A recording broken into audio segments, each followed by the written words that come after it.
everybody, this is Michael Keynes, and this is Teaching Them. I'm going to bring you a lesson today called Man and the Moon, and I'm just going to jump right into it, and then I'll explain it after I get to the end.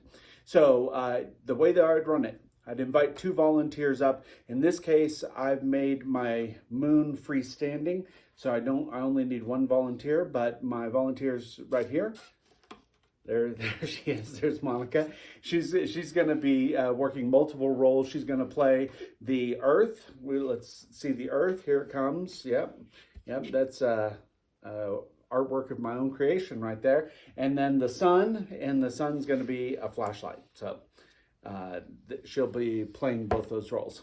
So here's how I'd run the lesson. Hey kids, we're going to do some astronomy today. We're going to talk about the moon and the sun and the Earth. Now, I'm going to need a couple volunteers. I need a volunteer to hold the moon. I need a volunteer to hold the Earth. And I need a volunteer who can stand by the light switch and switch on the lights and switch them off for me when I tell you to. Okay, fantastic. So, great. Assuming I have my volunteers in place, then I would say, the moon is really cool. When you see it at night, it can be very bright. This is like a full moon, and we can see the whole thing. And when you see it at bright, you get a lot of light from it. But did you know the moon actually doesn't have any light of its own? It's just a big gray dirt rock. There's no light at all. It has no ability to shine light on it at all. The reason why we can see the moon at night is because of something else. Does anybody know what that is? Right, it's the sun. If we didn't have the sun, we couldn't see the moon, but the moon reflects the light of the sun. So let's do a little experiment. Let's turn off the lights. And let's turn off that light. Yep. And so you can still see me a little bit, and you can see this a little bit because I have a little bit of light over here, but mostly the moon is pretty dark and you can't see anything. But let's shine the sun on it.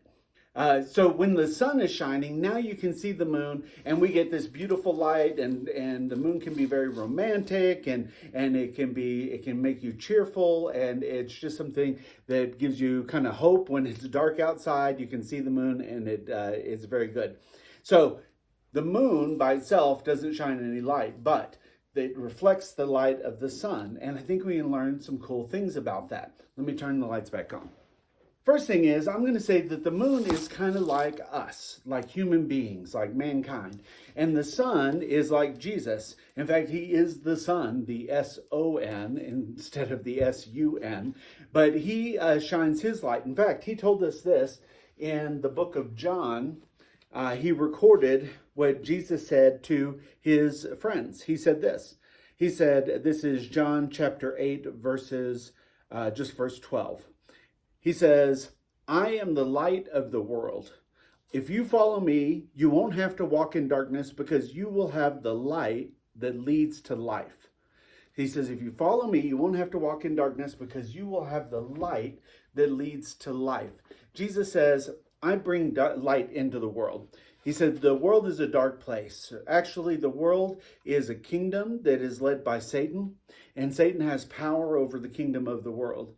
But when Jesus came, he brought a kingdom of light that's invading the darkness and pushing it back. And he says, anybody who believes in him and follows him, they have the light that leads to a life that's abundant, that has joy and peace and love in it. And so he's inviting all of us to come and join him in his kingdom of light. And he says, you can be my representatives in the kingdom of light. So the kingdom of light is a place of love and joy and peace and caring for other people. And the kingdom of darkness is a place where there's selfishness and sinfulness and people hurt each other. And Jesus says, join me in my kingdom of light and we'll invade the darkness. Now, when Jesus was getting close to the end of his ministry, he said something very different, but also very similar to what I just shared with you. He said this in Matthew chapter 5, verses 14 through 16. He was talking to his good friends, his disciples, and he said, you are the light of the world. Like a city on a hilltop that cannot be hidden. No one puts a light lights a lamp and then puts it under a basket. Instead, the lamp is placed on a stand high up where it gives light to everyone in the house. In the same way, let your good deeds shine for all to see, so that everyone will praise your heavenly Father. Now, this is weird because Jesus said in the chapter I read you from John, he said, I am the light of the world. But now he's telling his friends, you are the light of the world. Well, why is he doing that? Well, because Jesus knew he had to go away. He knew that he was going to go away for a period of time. And so far, it's been about 2,000 years, and he was going to be away from the world. And while he's away from the world, he's saying, listen, I need you guys to be the light, because people are going to forget about me. But if they see you, then they'll remember about me, because you will actually be the light of the world. And I'm going to put you in places where everybody can see you. And when everybody can see you, then they're going to know that you follow me. He says the way that they'll know that you follow me is when you do good things, when you help other people, when you share love, when you go out and you do things that are caring and loving and selfless for other people. That's the light that I'm bringing into the world. You're going to carry it on. You see, by ourselves, we actually don't have any light. And by ourselves, there's actually just darkness, because there's so much sin, even in our own hearts, that we don't reflect light into the world. But with Jesus, we do reflect light. When we have Jesus in our hearts, then we can actually do things that we normally wouldn't want to do. Normally, I'd want to be selfish. Normally, I'd want to do things that benefited me. But when I have Jesus inside me, now I want to help other people. And I want to do them not to look good or to get some kind of reward. I want to do it because I want to be like Jesus. And Jesus loved people without getting anything back. And so when we do that, we're no longer dead like the moon is dead with no light of our own. Now we have the light of Jesus. So let's turn the lights back out. So remember, we have no light of our own. We're like the moon. It's really dark right now. But we have the light of Jesus. So let's get Jesus back here. There we go. And so we're to reflect the light of Jesus to the world. Where's the world? Let's hold that up. Yeah, there it is. Okay, so you can imagine the people in the world, they're like, oh, there's the moon. And it gives you a little cheer, a little hope in a dark time. Now, the people in the world, they may see your light, but they may not know where it's coming from. And they may not ask you. They may not say, hey, I noticed something different about you. What is this that's different about you? But here's what I know. When things get dark for them, they will come to you.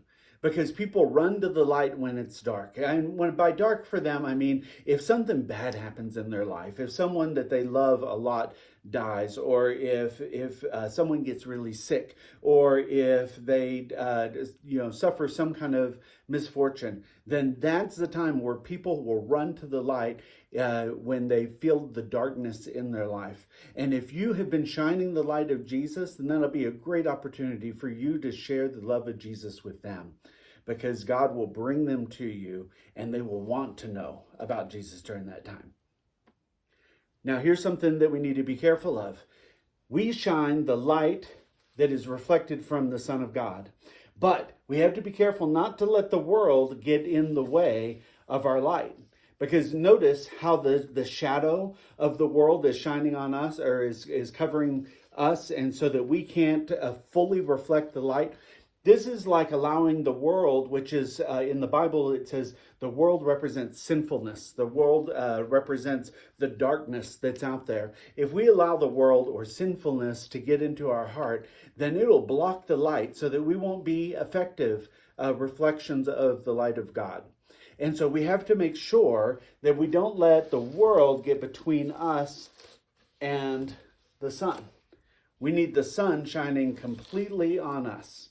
100% on us. There we go. We want the sun shining completely on us so that there is nothing blocking it out. No sin, no darkness blocking it out. We want the sun shining directly on us. And in order to do that, we have to be fully obedient to God. We have to make sure that we are following him and doing whatever he says, and that we are doing what he would have done if he were still here on earth. He would share love with other people.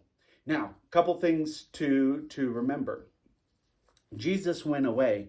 Just like the sun goes away at night, Jesus went away and he said, listen, you're going to be a reminder of me, that I'm gone away and people can't see me like they could when Jesus was walking the earth. We can no longer see Jesus, but they're reminded that he still exists, that he's still alive, because they see the light of Jesus reflected in us. Here, also a reminder that Jesus is coming again. You see, when we see the moon, we can go, you know what? I know that the sun will rise again in the morning because I can see the evidence of the sun shining on the moon. And when people see us and they see the evidence of Jesus shining through us, they go, oh, Jesus is coming again, because he has promised that he will come again. And in Revelation, he tells us what it's going to be like when he comes again. So in Revelation 22, Jesus says, look, I'm coming again soon, and I'm bringing my reward with me. Jesus is coming again for those who have been obedient to him and those who are following him. He's bringing a reward. And here's what it says in Revelations 22:5. It says, when Jesus comes again, there will be no night. There will be no need for a lamp or the sun, for the Lord will shine on everyone, and they will reign forever and ever. That's our lesson for today, and I want to leave you with a rhyme time, and the rhyme time is going to help us to remember that we are to be like the moon. So, how can the war for the world be won? Be like the moon, reflect the sun. How can the war for the world be won? Be like the moon, reflect the sun. That's what I want you to remember today. Be like the moon, reflect the Son of God. All right, teachers, couple things to know. So, in order to create these, let's see the earth. So all I did for this is get some cardboard or poster board, cut it into a circle, paint it blue, then paint on the green parts. You can see I'm not an artist, so those don't have to look perfect. And then I use some white to paint some clouds on there and some polar ice caps in there. So that's how to do that. For the moon, the way that I did this, I don't know if it's coming out on the video super well, but this is actually reflective fabric. And so you can use a reflective tape or reflective fabric, but the kind that you would see that safety workers would wear at night when they're out working on the streets and stuff like that. So this actually has a little bit of shine. So in person, it actually has kind of a cool effect because it has that kind of, it pops with the light. And then what I did is I just took a marker and I colored in some moon spots in there, some craters. I just took a picture of the moon and kind of copied it to the best of my ability. So, and then a bright light. So this flashlight is what I'm using to represent the sun. And I found that works better. I had some other kinds of lights, but they ended up being too bright and they kind of filled the whole room. So a flashlight's good because you can direct the beam just right onto the moon. I hope you have fun with this lesson. I hope you'll give it a shot. Please leave me some comments. Let me know how it goes. If you want to print out the lesson, you can go to www.teachingthem.org. Thanks a bunch. See you next time. So I'm going to say we're going to do a little astronomy. I'm going to need 2 volunteers. I'm going to have a volunteer for the moon and a volunteer for the Earth, which is Monica. And the Earth does not rotate that way. So you want to make sure that there are a lot of people all over the world that are really sick right now because of what you just did. So let's keep it facing north like it is. All right, so